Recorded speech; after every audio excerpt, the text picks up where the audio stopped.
തിരുവല്ലം പാച്ചല്ലൂർ വണ്ടിത്തടത്ത് യുവതി ജീവനൊടുക്കിയത് ഭർതൃവീട്ടുകാരുടെ മാനസിക പീഡനം കാരണമെന്ന് ബന്ധുക്കളുടെ ആരോപണം. വണ്ടിത്തടം ക്രൈസ്റ്റ് നഗർ റോഡിൽ വാറുവിള പുത്തൻവീട് ഷഹാന മൻസിലിൽ ഷഹാന ഷാജിയുടെ മരണത്തിലാണ് ഭർത്താവിന്റെ കുടുംബാംഗങ്ങൾക്കെതിരെ ബന്ധുക്കൾ ആരോപണവുമായി രംഗത്തെത്തിയത്. യുവതിയെ ഭർതൃവീട്ടുകാർ മർദ്ദിച്ചിരുന്നതിന്റെ തെളിവുകളും പുറത്തുവിട്ടിട്ടുണ്ട്. ഭർതൃമാതാവ് മാനസികമായി പീഡിപ്പിച്ചിരുന്നതായും ദേഹോപദ്രവം ഏൽപ്പിച്ചിരുന്നതായും ഷഹാനയുടെ പിതൃസഹോദരി ഷൈന ആരോപിക്കുന്നു.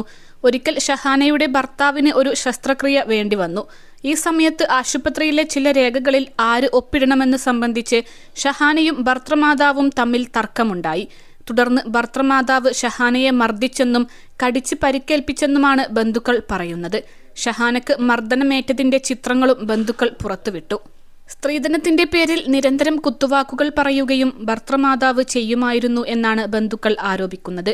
നീ കുപ്പത്തൊട്ടയിൽ നിന്ന് വന്നതല്ലേ, നീ പാവപ്പെട്ട വീട്ടിലെയാണ് എന്നിങ്ങനെ ഭർതൃമാതാവ് ഷഹാനയോട് പറഞ്ഞിരുന്നു. എത്രയും വേഗം ഒഴിഞ്ഞു പോകണമെന്നും എന്തു വേണമെങ്കിലും തരാമെന്നും പറഞ്ഞിരുന്നു.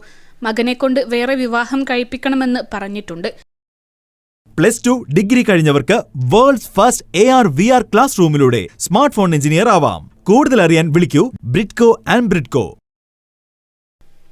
ഷഹാനയെ ആര് ഉപദ്രവിച്ചാലും ഭർത്താവ് മിണ്ടാതിരിക്കുമെന്നും പിതൃസഹോദരി ഷൈന പറഞ്ഞു. പെൺകുട്ടിയെ മാത്രം മതിയെന്ന് പറഞ്ഞ് ഭർതൃവീട്ടുകാരാണ് ഷഹാനയുടെ വീട്ടിൽ ആലോചനയുമായി എത്തിയത്. അതേസമയം 75 പവനും സ്ഥലവും വീട്ടുകാർ നൽകി. എന്നാൽ ഭർതൃസഹോദരന്റെ കല്യാണം കഴിഞ്ഞതോടെ ഷഹാനയോട് ഭർതൃവീട്ടുകാർക്ക് അടുപ്പം കുറയുകയായിരുന്നുവെന്ന് ഷൈന പറയുന്നു. ചൊവ്വാഴ്ച വൈകിട്ടാണ് ഷഹാനയെ സ്വന്തം വീട്ടിൽ തൂങ്ങി മരിച്ച നിലയിൽ കണ്ടെത്തിയത്. 3 വർഷം മുൻപ് കോവിഡ് സമയത്താണ് കാട്ടാക്കട സ്വദേശിയുമായി ഷഹാനയുടെ വിവാഹം നടന്നത്.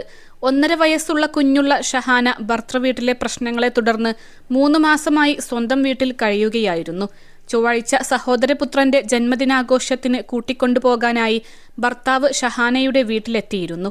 നേരിട്ട് ക്ഷണിക്കാത്തതിനാൽ ഷഹാന ജന്മദിനാഘോഷത്തിൽ പങ്കെടുക്കാൻ തയ്യാറായില്ല. തുടർന്ന് ഭർത്താവ് കുഞ്ഞിനെയും എടുത്ത് വീട്ടിലേക്ക് മടങ്ങുകയായിരുന്നു. ഇതോടെ മുറിക്കുള്ളിൽ കയറി വാതിലടച്ച ഷഹാനയെ തൂങ്ങി മരിച്ച നിലയിൽ കണ്ടെത്തുകയായിരുന്നു. ജീവനൊടുക്കിയ ഷഹാനയുടെ മൃതദേഹവുമായി ഫോർട്ട് പോലീസ് സ്റ്റേഷന് മുന്നിൽ ബന്ധുക്കൾ പ്രതിഷേധിച്ചിരുന്നു. ഷഹാനയുടെ സഹോദരി നിലത്ത് കിടന്ന് പ്രതിഷേധിച്ചു. പ്രതിഷേധം കടുത്തതോടെ പോലീസുമായി തർക്കമുണ്ടാകുകയും ചെയ്തു. പ്രദേശത്ത് സംഘർഷാവസ്ഥ രൂപപ്പെട്ടതോടെ കേസ് വിശദമായി അന്വേഷിക്കാമെന്ന് AC ഉറപ്പു നൽകി. ഷഹാനയെ ആര് ഉപദ്രവിച്ചാലും ഭർത്താവ് മിണ്ടാതിരിക്കും. കോവിഡ് സമയത്തായിരുന്നു കല്യാണം. പെൺകുട്ടിയെ മാത്രം മതിയെന്ന് പറഞ്ഞ് അവരാണ് ആലോചനയുമായി ഇങ്ങോട്ട് വന്നത്. ആ സമയത്ത് 75 പവനും സ്ഥലവും നൽകി. കഴിഞ്ഞ ദിവസം സഹോദരന്റെ കുഞ്ഞിന്റെ ജന്മദിനാഘോഷത്തിന് കൊണ്ടുപോകാനായാണ് ഭർത്താവ് ഷഹാനയുടെ വീട്ടിൽ വന്നത്. 1/2 മണിക്കൂർ സമയം തരാം, അതിനുള്ളിൽ കൂടെ വരണമെന്നായിരുന്നു ഭർത്താവിന്റെ ആവശ്യം. വന്നില്ലെങ്കിൽ ഇനി ഒരു ബന്ധവും ഉണ്ടാകില്ലെന്നും പറഞ്ഞു. തുടർന്നാണ് വസ്ത്രം പോലും ധരിപ്പിക്കാതെ കുഞ്ഞിനെയും എടുത്ത് ഭർത്താവ് പോയതെന്നും ഇതിനു പിന്നാലെയാണ് ഷഹാന മുറിക്കുള്ളിൽ കയറി വാതിലടച്ചതെന്നും പിതൃസഹോദരി പറഞ്ഞു.